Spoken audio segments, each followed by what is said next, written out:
بسم الله الرحمن الرحيم وبرنامج كان يتحناها تاريخ أصحابتي النبي محمد عليه الصلاة والسلام وعشركي لحد iyo asxaabigii shanaad waxaan soo qaadan doonaa asxaabiga la yiraahdo Zayd bin Haritha.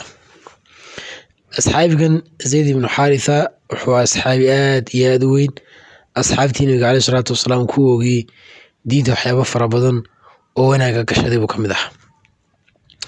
Suudaan bintu Saclaba waa hooyadii dhashay Zayd ayaa waxay booqasho ugu tagtay tulkeed reer Bani Macni. waxaa safarka markaa ku weheliyay hooyadaasi dhashay Zayd oo la socday inankeeda. tulkeed waxaa ku soo duulay dad kale oo reer Bani Qayna. tulkeedii ahaa Bani Macni waxaa ku soo duulay dad kale oo loo yaqaano reerka kale reer Bani Qayna. xoolihii ay tulkeed lahaayeen ayaa laga qaatay, geeli iyo wixii kalena waa laga darsaday. caruurtiina waa la qafaashay. caruurta markaa la qafaashay xilligaasi waxaa ka mid ahaa inankeeda Zayd bin Haritha. waqtiga waa waqtigii jaahiliga, inta ugu badan Quraysh iyo guud ahaan Carabtu way isdhici jireen, way dagaalami jireen, qabiilooyin ay lahaayeen marka xarbul qabliya wax la yiraahdo ama dagaal qabiiladeed ayay inta badan gali jireen oo way isleen jireen. marka inankeegaas lagu qafaashay dagaalka dhexmaray tulkeed iyo reerka la yiraahdo reer Bani Qayn. Sayid waqtigaas la qafaashay wuxuu ahaa wiil qiyaasaan jira 8 sano, aad buu yaraa. kuwii qafaashay inay iibiyaan ay doonayeen sida alaabta oo kale. kadibna waxay dhigeen markaa suuqa la yiraahdo suuq Ukaada, suuq weyn ahaa. waxay u soo bandhigeen in laga iibsado wiilkan yar ee Zayd la yiraahdo. Sayid markaa waxa iibsaday mid ka mid ah Quraysh ashraafteedii oo la oran jiray Hakim bin Huzaym. Hakim bin Huzaym oo nin weyn oo ka mid ah ashraaftii Qurayshyada ay iibsaday. markaa ninkan Sayid waxa uu siistay 400 oo dirham. isaga kaliya lama iibsan, balse waxa la socday koox caruura oo kale, markaa waa la wada iibsaday. Khadiija oo markaa ahayd xaaskii nabiga عليه الصلاة والسلام ayay dumarka waxay u ahayd ninka la yiraahdo Hakim bin Huzaym ayaa markaa ayay u ahayd. Hakim markii uu soo iibsaday Sayid wuxuu keenay dadii Khadiija. kadibna wuxuu ku yiri ida suuqa Ukaada waxaan ka soo iibsaday koox wiilal. mid ka mid ah ka dooraha ku shaqeeyay. caruurtii aan ka soo iibsaday suuqa Ukaada waa caruur badan, markaa mid ka mid ah caruurtaasi ka dhex dooro.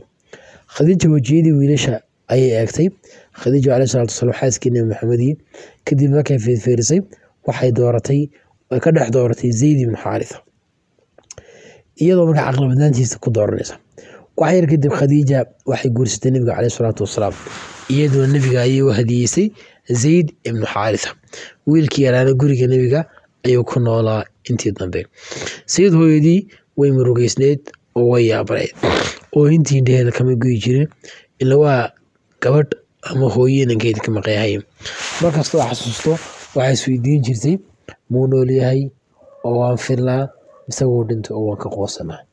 aabihiisii dhalanaysna wuu daaray, meel kasta wuu maray, safar kastana wuu weydiin jiray. wuxuu tirin jiray gabayo iyo ereyo badan oo calaacala. qiimadiisii waxaa ka mid ahaa uu tirin jiray Zayd baan ooyay oo waxa aan sameeyay ma garanayo, miyuu nool yahay oo miyuu rajeeyaa mise wuu dhintay. cadeedax kasta ee ka soo bax kasta way xasuusisaa. gabay noocaas oo kala oo inankiisii uu murugoonayo ayuu aabihiina tiriyay. waqtiyada ka mid ah xilligii xajka ayay koox ka mid ah qolatalka Zayd ay yimaadeen xajka iyaga oo kacbada dawaafaya ayay arkeen Zayd bin Haritha. way garteen markii ay hawlahoodii dhamaysteen ay dalkoodii ku soo laabteen ayay haddaba ninkii dhalay Zayd oo Haritha uga warrameen inay soo arkeen inankiisii. Haritha isla markiiba wuxuu diyaarsaday hashiisii oo wixii uu ilmihiisa ku soo furan lahaa ayuu diyaarsaday. waxaa safarka u raacay walaalkii Kacab. dhinaca Maka ayay u kaceen.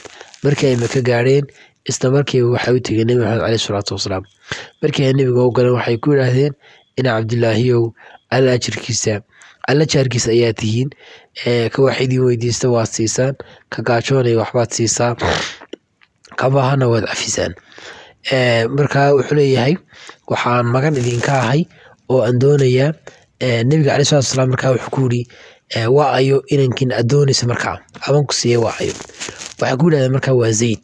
nabigu wuxuu ku yidhi ma idiin sheegaa wax idinka wanaagsan furashada? waxay yidhahdeen waa maxay wax furashada nooga wanaagsan?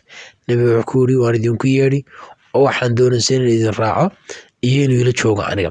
Zayd baan u yeedhinaa waxaan ka odhanaa miyaad raacsaa tolkaa mise waad ila joogaysaa? haddii uu idinka idin doorto waad kaxaysanaysaan bilaa lacag idinku waxba ku furanin. haddii uu aniga doortana aniga ayuu ila joogi. waxay yidhaahdeen cadaalad baad samaysay waanad xaq soortay. nabigu wuxuu yeedhay Zayd wuxuu ku yidhi waa ayo kuwani Sayyidow. Zayd baa yidhi kana waa aabbahay Xaarisa binu Shuraaxil, kana waa adeerkay Kacab. nabiga calayhi salaatu wasalaam yidhi waxaan ku kala doonaysiinayay inaad iyaga raacdid iyo inaad aniga ila joogtid. haddii aad doonto waad raaci, haddii aad doontana aniga ayaa idila joogin. isagoona hadalka la hafsaabin lana gaban ayuu markiiba Zayd yidhi adigaan kula joogaya, isagoo nabi maxamed calayhi salaatu wasalaam u jooga. aabba Xaarisa binu Shuraaxil ayaa yidhi hooga Sayyidow ma addoonnimo hooyada iyo aabbahood ma addoonnimo ayaad ka dooranaysaa hooyada iyo aabbaha? Zayd markaa wuxuu ugu jawaabay ninka waxbaan ka arkay weligiina kama ag tagay. way iska laabteen Xaarisa iyo Kacab marka way deganaayeen oo xaaladooda sidii hore way dhaantay. nabi maxamed calayhi salaatu wasalaam wuxuu Zayd geeyey guriga xaramka. dad badan oo Quraysha ayuu ka dhex istaagay nabiga calayhi salaatu wasalaam. wuxuu yidhi Qurayshay markhaati ka ahaada in inkani inankayga yahay uuna i dhaxlayo anna aan dhaxlayo. intaas kadib Zayd waxaa la odhan jiray Zayd bin Maxamed ilaa nabi maxamed calayhi salaatu wasalaam laga dhigayay magacaas oo loogu yeeri jiray Zayd. nabiga calayhi salaatu wasalaam ilaa intii rasuulka uu noqonayay waxaa loogu yeeri jiray markaa Zayd bin Maxamed baa inankaa loogu yeeri jiray. markii islaamku yimid wuu diiday oo wuu buriyey in ilmaha qofku aan dhalin loogu yeedho inankiisii. ilaahina subxaana watacaala wuu nahiyey wuxuu yidhi udcuuhum liaabaa'ihim, isagoo markaa ilahi subxana watacaala ka qiyaas qaadanaya baa la dhahdaa ninka loogu magac dariyay nebiga lala xidhsiiyey Zayd bin Maxamed layidhi. ilaahi wuxuu ugu yeedhaa aabbayaashood macnahaan Zayd bin Xaarisa oo saasoo kale yaan qofuna dhalin qof kale odhanin. saddex saab bay ku jirtay. markii islaamku yimiday Zayd wuxuu ka mid ahaa kuwii ugu horreeyay nabiga calayhi salaatu wasalaam rumeeyey. nabiga aad buu u jeclaa oo waxa uu ka deertay aabbihii hooyadii iyo eelkiisii. nabiguna aad buu jeclaa. maalin ayuu Zayd nabiga oo guriga Caasha jooga albaabka kusoo garaacay oo soo galay. nabigu markiiba calayhi salaatu wasalaam uu soo baxay. Zayd waxaa loogu yeeri jiray kii rasuulku jeclaa inankiisii. Usaamana waxaa loogu yeeri jiray kii rasuulku jeclaa inankiisii. dagaalkii Mu'ta nabigu calayhi salaatu wasalaam waxa uu diyaariyey 3,000 oo ciidan. waxaa dagaalka hogaaminayay oo loo dhiibay dagaalka waxa hogaaminayay oo loo dhiibay Zayd bin Xaarisa. qorshaha la dejiyay wuxuu ahaa haddii Zayd la dilo hogaankii loo dhigo Jacfar bin Cabdilmutalib.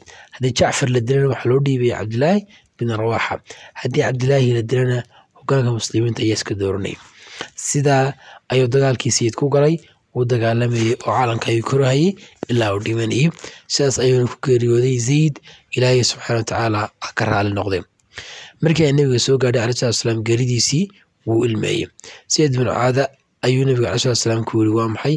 waxa uu ku jawaabay waa maxay oohintan? macnaha Zayd baa waxaa weydiinaya Sacad baa weydiinaya nabiga. nabiga calayhi salaatu wasalaam wuxuu ku jawaabay waa oohin qof jecel uu ooyayo xabiibkiisii nabiga calayhi salaatu wasalaam. ilaahay subxaana watacaala ha ka raali ahaado asxaabiga Zayd bin Xaarisa. wuxuu ahaa asxaabi